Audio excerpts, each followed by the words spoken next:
27 सितंबर को इजरायली हवाई हमले से सैयद हसन नसरुल्लाह की हुई मौत और उनकी ताजियत में निकाला गया एक कैंडल मार्च। आपको बता दें कि वाजिद अली शाह की नगरी में चबरुज के इमाम बारगाह कसरुल बुका से शिया कम्युनिटी ने एक ताजियती कैंडल मार्च हसन नसरुल्लाह की याद में निकाला, जो कि शाही इमाम बारगाह पर आकर खत्म हुआ और शाही इमाम बारगाह में उलमाए दीन ने अपनी अपनी बातें रखी। इस जलसे ताजियत में मौलाना सैयद मेहर अब्बास, सैयद जावेद हुसैन, मोहम्मद अली, तैयब अली अंसारी, मौलाना मौजम अली अशरफी, मौलाना शकील, मौलाना जकी, शबाब हैदर, जावेद हुसैन, मिर्जा आदिल हुसैन, मिर्जा नासिर हुसैन, जर्रार हुसैन, शुजात हुसैन, परवेज अब्बास बलियावी के अलावा कसीर तादाद में मर्द, औरतें, बूढ़े और बच्चे शामिल थे। हजारों लोगों का मजमा था। आपको बता दें कि लिबनान की राजधानी बैरूत में स्थित हिजबुल्लाह की मुख्यालय पर इजरायली अटैक से हिजबुल्लाह के चीफ और शिया मुकर्रिर हसन नसरुल्लाह, उनकी बेटी जैनब के अलावा कईयों की मौत हो गई। हसन नसरुल्लाह चूंकि एक जबरदस्त मुकर्रिर थे जिनकी जोशीली तकरीरें अवाम को बेहद मुतासिर करती थी, अब वो लिबनानी मुकर्रिर और हिजबुल्लाह के सिपा सालार दुनिया फानी से कूच कर गए, जिनकी याद में जगह जगह ताजियती जलसे मुनक़िद किए जा रहे हैं।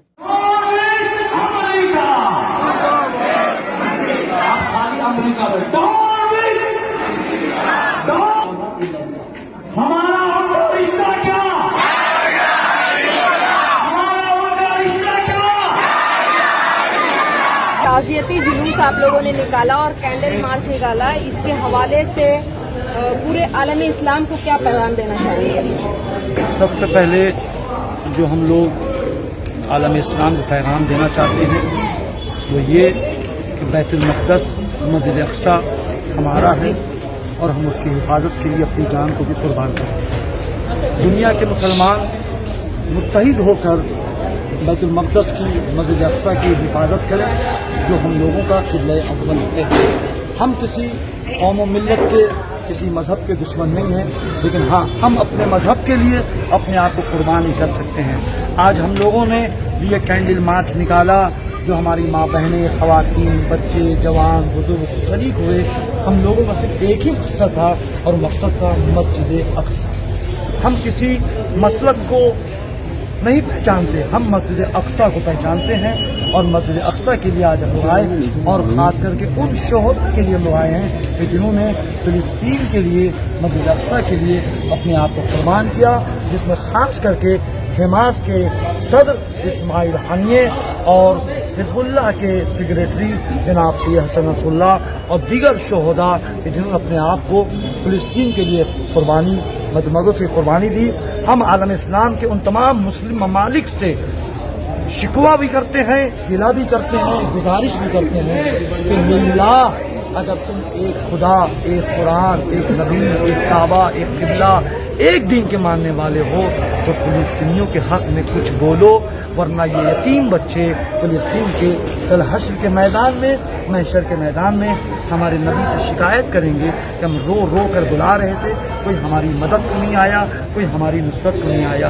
जी, ये बहुत अफसोस की बात है कि हमारा हिंदुस्तानी मीडिया नसरुल्लाह और हिजबुल्लाह इस ग्रुप को आतंकी के नाम से याद कर रहा है और इस बात को फैला रहा है। हालांकि जो हिंदुस्तान के जो संविधान है और हिंदुस्तान ने जिन लोगों को ये तय किया है कि कौन कौन आतंकी है और कौन कौन आतंकवाद से जुड़ा हुआ है, अल्हम्दुलिल्लाह अल्लाह का लाख लाख शुक्र अदा करते हैं कि हिजबुल्लाह का नाम उन आतंकियों में हिंदुस्तान के कानून में नहीं है। लिहाजा हम तमाम मीडिया वालों से और आपसे जो यहाँ मौजूद हैं गुजारिश करते हैं कि इस हिजबुल्लाह पर जो हिंदुस्तानी मीडिया इल्ज़ाम लगा रहा है और इस तरह के बुरे तोहमत को जो है उनके लिए याद कर रहा है, इस चीज़ को आप लोगों से गुजारिश है कि हमारी तरफ से दीगर मीडिया वालों को ये पैगाम दीजिए कि ये बात गलत है और हम इसके खिलाफ सख्त कार्रवाई कर सकते हैं।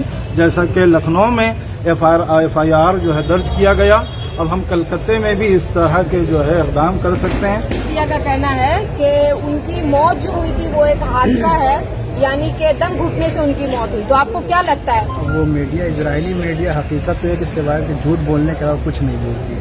और दूसरी बात, और दीगर मीडिया जो भी उसकी हिमायत में बोलती है वो उसको झूठ दिया जाता है, यानी झूठ का लुकमा दिया जाता है, वो उसी लुकमे को खाकर फिर से झूठ बोलती है। लिहाजा इजरायली मीडिया की किसी भी हिमायत वाली जो उनके हक में है اس طرح کی خبر کو ماننا یعنی ایک صاحب عقل کے لیے قابل قبول نہیں ہے کہ اسے قبول کیا۔ اسرائیلیوں میں کافی خوشی کا ماحول دیکھا جا رہا ہے۔ ہاں، اسرائیلیوں میں خوشی کا ماحول بھی دیکھا، لیکن کچھ اسرائیلی ایسے بھی ہیں جو خوشی نہیں بھی منا رہے ہیں، اسے نہیں دکھایا جا رہا ہے۔ تو خبر کو واضح کر کے دکھانا چاہیے، کیونکہ اسرائیلیوں میں خود وہاں کے جو حکومت ہے اس کے خلاف لوگ احتجاج بھی کرنے والے میں سے ہیں، تو لہٰذا خبر کو پورے صحیح طریقے سے دکھانا چاہیے۔ آج ہی آپ لوگوں نے کینڈل مارچ نصر اللہ کے موت کے بعد کیوں نکالا؟